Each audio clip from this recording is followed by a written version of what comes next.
तो कर्नाटक में मुस्लिम आरक्षण और इसको लेकर के राजनीति भीषण शुरू हो गई है और ये यकीन मानिए कि राजनीति काफी दूर तक जाने वाली है और आगे तक रहने वाली है। सरकारी ठेके में मुस्लिमों को 4% आरक्षण देने के कर्नाटक सरकार के फैसले का बीजेपी ने कड़ा विरोध किया है और इसे असंवैधानिक बताते हुए कानूनी चुनौती देने की भी बात कह दी है।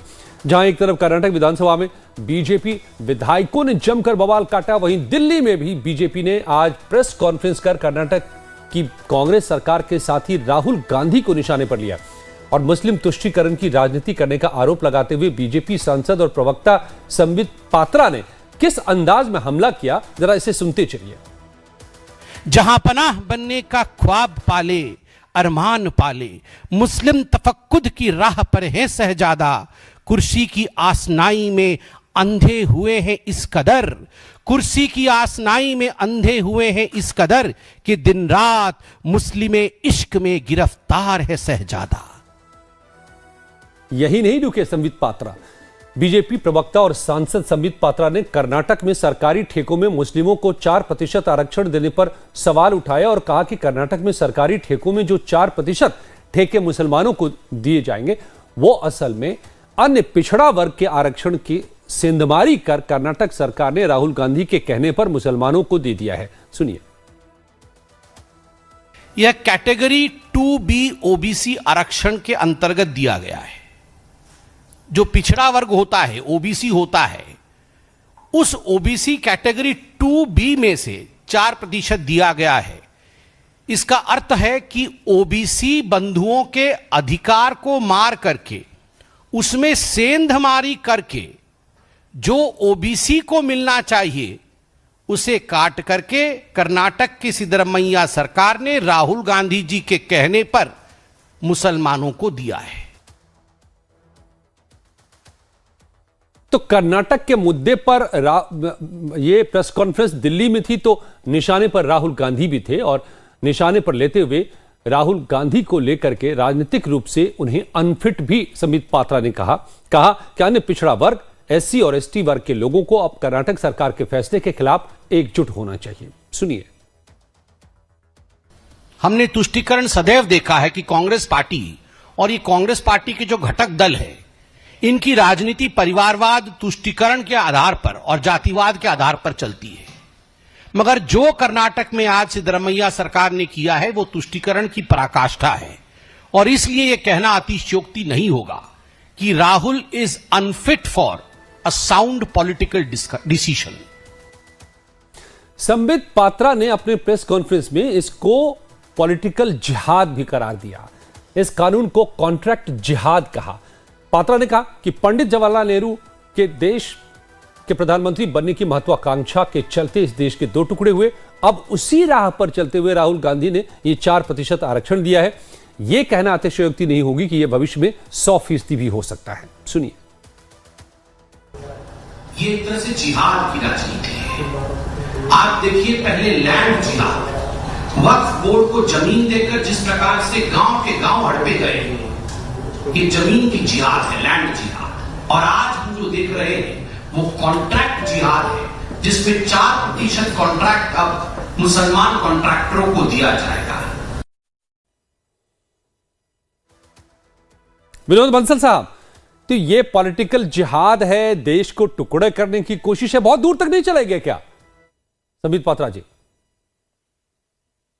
देखिए, संबित पात्रा की जवाब तो संबित पात्रा देंगे, लेकिन मैं ये जो आपके राजनीतिक विश्लेषक बैठे हुए हैं, ये जो कह रहे थे कि मुसलमानों में भी जातियां होती हैं, मुझे बताइए कि ये तो जातिगत आधार पर कभी बात नहीं करते थे। नहीं कहते थे जाति और छुआछूत और ये व्यवस्थाएं तो हिंदू समाज के अंग थी। आखिरकार मुसलमानों में जाति कब से आगे हुई? और दूसरी बात ये कि जब मुगलों की संतान अपने आप को मानते हैं तो मुगल एम्परर ने तो पूरा भारत पर राज्य किया था, तो आखिरकार उनकी संतानें आखिरकार भिखमंगी कैसे हो गई? वो दीन दुखी कैसे हो गई? वो आखिरकार उनको आरक्षण की जरूरत कैसे पड़ गई?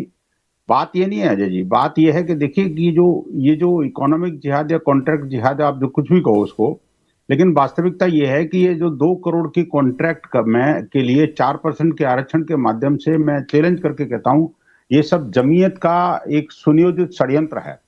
और आप देखिए कि 4% के माध्यम से जितने भी कॉन्ट्रैक्ट हैं कर्नाटक के अंदर, अब कर्नाटक गवर्नमेंट जितने भी कॉन्ट्रैक्ट देगी उन सारे कॉन्ट्रैक्ट की जो प्राइसिंग है ना, वो भी जमात डिसाइड करेगी। आप देखिए कि इनके साथ क्या होगा कि जो 4% का क्यों कोटा है, तो 4% गवर्नमेंट को देना पड़ेगा। ठीक है। अब वो 4% के कोटा में जितने भी मुसलमान उसमें अप्लाई करेंगे ना जी, उसमें से जमात जो है डिसाइड करेगी कि अगर 1 करोड़ 2 करोड़ का कॉन्ट्रैक्ट है और 2 करोड़ की कॉन्ट्रैक्ट वैल्यू मान लो मेरी सरकार ने कहा कि 50 लाख तय करता हूं मैं, तो उन्होंने कहा नहीं, हम तो जो है ना कॉन्ट्रैक्ट 10 लाख से ज्यादा का कोई वैल्यू कोई कोट ही नहीं करेगा। 4 मुसलमानों ने कोट करना है तो उसमें से सारों ने मिलकर के तय कर लिया कि 10 करोड़ ही कोट करना है, 10 लाख ही कोट करना है 40 में से, तो वो 10 लाख भी देना पड़ेगा उनको, सरकार की मजबूरी हो जाएगी वहां पर। ओके। तो ये जो भारत की अर्थव्यवस्था पर इकोनॉमिकल कंट्रोल करना, ये कॉन्ट्रैक्ट जिहाद के माध्यम से करने वाले हैं। तीसरी बात ये कि देखिए ये जो जिस तरह से षड्यंत्र रचा गया है, मैं कहता हूं भारत का एक और विभाजन नहीं है क्या? ये जो इसको सांप्रदायिक आधार पर मजहबी रंग देने की जो कोशिश कांग्रेस कर रही है, वो बेहद खतरनाक एक ट्रेडिशन है।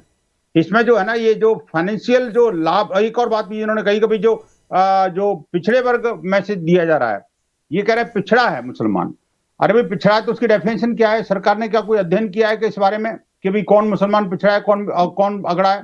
और पिछड़ा मुसलमान को कॉन्ट्रैक्ट की जरूरत कैसे पड़ गई भाई? और कॉन्ट्रैक्ट कैसे मिल सकता है पिछड़े को? भाई अगर सैयद जब्बाद कहते हैं कि मुझे कॉन्ट्रैक्ट ये कॉन्ट्रैक्ट करना है, तो ये कॉन्ट्रैक्टर कर सकते हैं। लेकिन क्या जो अति पिछड़ा वर्ग है, जिसकी जो इकोनॉमिक कंडीशन नहीं है, जो 10-12 लाख से ज्यादा की कमाई की कंडीशन नहीं है, वो 50 लाख रुपए वो सिक्योरिटी कैसे जमा करा देगा? ईएमडी जमा कराए बिना कैसे कॉन्ट्रैक्ट मिल जाएगा भाई? मुझे बताइए। ओके, अगर मैं ठीक है, मैं आता हूं। मैं विनोद जी, जो पैसे वाले होते हैं, कुछ फैक्ट में रख दूं इससे जुड़ा हुआ। मिल नहीं सकता। संविधान क्या कहता है, सुप्रीम कोर्ट में बार बार क्या कहा गया है, ये हम स्क्रीन पर चला रहे हैं ग्राफिक्स के जरिए। लेकिन ये भी समझ लीजिए कि बीजेपी क्यों मुस्लिमों को आरक्षण देने को असंवैधानिक बता रही है, और संविधान में धर्म के आधार पर आरक्षण को लेकर के क्या क्या कहा गया है, ये इसको समझना सबसे जरूरी है, क्योंकि यही इसमें मुद्दा है। असल में भारत का संविधान धर्म के आधार पर आरक्षण देने की अनुमति नहीं देता है। संविधान के अनुच्छेद 15 और 16 में स्पष्ट रूप से कहा गया है कि राज्य धर्म, जाति, लिंग, जन्मस्थान या इनमें से किसी के आधार पर नागरिकों के बीच भेदभाव नहीं करेगा। हालांकि संविधान सामाजिक और शैक्षिक रूप से पिछड़े वर्गों के लिए आरक्षण की अनुमति देता है। इसका मतलब है कि यदि कोई धार्मिक समूह सामाजिक और शैक्षिक रूप से पिछड़ा हुआ तो उसे आरक्षण दिया जा सकता है, लेकिन यह आरक्षण धर्म के आधार पर नहीं बल्कि सामाजिक और शैक्षिक पिछड़ेपन के आधार पर दिया जाएगा। विभिन्न अदालती फैसलों ने भी इस बात को दोहराया है कि धर्म के आधार पर आरक्षण संविधान के खिलाफ है। 1992 के इंदिरा साहनी मामले में सुप्रीम कोर्ट ने कहा था कि आरक्षण केवल सामाजिक और शैक्षिक पिछड़ेपन के आधार पर दिया जा सकता है, न कि धर्म के आधार पर। हाल ही में पश्चिम बंगाल में ओबीसी आरक्षण के मामले में भी सुप्रीम कोर्ट ने कहा कि धर्म के आधार पर आरक्षण नहीं दिया जा सकता है। अदालत ने कहा कि आरक्षण केवल सामाजिक और आर्थिक पिछड़ेपन के आधार पर दिया जा सकता है। तो लेकिन कर्नाटक सरकार ने मुस्लिमों को ठेके में जो आरक्षण दिया है वो दरअसल ओबीसी 2B श्रेणी में दिया है। अब इसको भी समझिए। दरअसल कर्नाटक राज्य में अन्य पिछड़ा वर्ग ओबीसी के लिए आरक्षण में से एक उप श्रेणी है 2B। यह श्रेणी विशेष रूप से मुसलमानों के लिए आरक्षित है। यह श्रेणी केवल कर्नाटक राज्य में लागू है और इस श्रेणी के तहत आरक्षण का प्रतिशत राज्य सरकार द्वारा निर्धारित किया जाता है। ओबीसी 2B श्रेणी के तहत आरक्षण का लाभ उठाने के लिए व्यक्तियों को कुछ मानदंडों को पूरा करना होगा, लेकिन इसी को लेकर के अभी बड़ा राजनीतिक बखेड़ा बना हुआ है कि क्या ये वाजिब रास्ता है, और अब लगता है कि इस बिल के पास होने के बाद यह मामला सुप्रीम कोर्ट भी पहुंचेगा। सैयद जवाद साहब, अब इसी को लेकर के सीधा सीधा आरोप है कि दरअसल ये मुस्लिम तुष्टीकरण के लिए एक पतली गली से रास्ता निकालने की कांग्रेस की कोशिश है मैसेजिंग के लिए, कि आप ओबीसी में एक 2B कैटेगरी ले आओ और उसके जरिए आरक्षण दे दो, ताकि पूरे देश के मुसलमानों को बताओ कि नहीं हम तो आपके साथ हैं। वोट बैंक को साधने की कोशिश। अजय जी देखिए क्या है, मुझे लगता है बंसल जी की जो एक्सपर्टीज है वो हिंदू मुसलमान करने में ज्यादा है। उनको देश के आरक्षण के बारे में नहीं पता, देश की आर्थिक नीतियों के बारे में नहीं पता, देश के संविधान के बारे में नहीं पता, और जिसके ऊपर ये डिबेट कर रहे हैं वो भी नहीं पता। अब आपको बता दूं, आप बता दें, बहुत से प्रदेशों में हमारा आरक्षण की सीमा 50%। कांग्रेस का क्लियर स्टैंड है, जो 50% का कैप है उसको वो तोड़ेगी, उसको हटाएगी और उसकी जगह आरक्षण की सीमा को बढ़ाएगी, ये क्लियर है। अब बहुत से राज्यों में सुप्रीम कोर्ट ने एक डिसीजन ये भी दे रखा है कि 50% से ज्यादा आरक्षण नहीं है, लेकिन बहुत से प्रदेशों के अंदर जो है 50% क्या 60%, 70% तक आरक्षण है। अब आप बता दी कि वो सरकारें गलत चल रही है, चला रही। उसके बारे में डिस्कशन नहीं करते, वहां पर तो चुप भी कर लेंगे। इसीलिए मैंने कहा ये जो Y2B श्रेणी की जिसके ऊपर डिस्कस कर रहे हैं, इसको लेकर के कौन आया उसके बारे में नहीं। और उन्हीं के साथ भारतीय जनता पार्टी का गठबंधन। अच्छा, कर्नाटक में सरकार इन्होंने भी चलाई, ठीक है, भारतीय जनता पार्टी की चली। भारतीय जनता पार्टी की जब लाख सरकार जा रही थी, पूरे 5 साल सरकार चलाई, तब इन्होंने कोई ऑब्जेक्शन नहीं करा। जब इनकी लास्ट में सरकार जा रही थी, तब इन्होंने एक पॉलिटिकल स्टंट करने की कोशिश करी।